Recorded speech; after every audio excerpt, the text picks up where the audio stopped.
ಮಾತನಾಡಿದ್ದಾನೆ. ಅದನ್ನು ಖಂಡಿಸಿ ಇವತ್ತು ದೇಶವ್ಯಾಪಿ ಹೋರಾಟಗಳನ್ನು ನಡೀತಾ ಇದೆ. ಅದೇ ರೀತಿ ಇವತ್ತು ಸ್ಟೇಡಿಯಂದಲ್ಲಿ ಸಹ ಇವತ್ತು ನಮ್ಮೆಲ್ಲ ಯುವಕರು ಸೇರಿ ಈ ಒಂದು ಹೋರಾಟವನ್ನು ಹಮ್ಮಿಕೊಂಡಿದ್ದ ಎಲ್ಲ ಒಂದು ಹೋರಾಟಗಾರರಿಗೆ ನಾನು ಕ್ರಾಂತಿಕಾರಿ ಜೈ ಭೀಮ್ ನಮನಗಳನ್ನು ಹೇಳಕ್ಕೆ ಇಷ್ಟಪಡುತ್ತೇನೆ.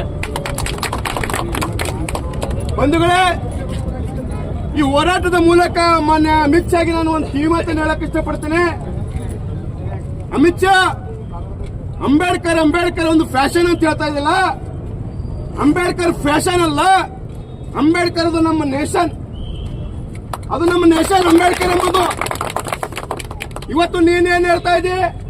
ಅಂಬೇಡ್ಕರ್ ಅನ್ನೋ ಬದಲಿಗೆ ನೀವು ದೇವರ ನಾಮ ಜಪಿಸಿದ್ರೆ ಇವತ್ತು ಸ್ವರ್ಗ ಸಿಕ್ತಿತ್ತು. ನಿಮ್ಮ ಸ್ವರ್ಗ ನಮ್ಗೆ ಬೇಕಾಗಿಲ್ಲ. ನೀವು ಕೊಡ್ತಕ್ಕಂಥ ಸ್ವರ್ಗ ನಮಗೆ ಬೇಕಾಗಿಲ್ಲ. ದೇವರು, ದಿಂಡ್ರು, ಸ್ವರ್ಗ, ನರಕ ಎಂಬಕ್ಕಂತ ನೀವು ಏನು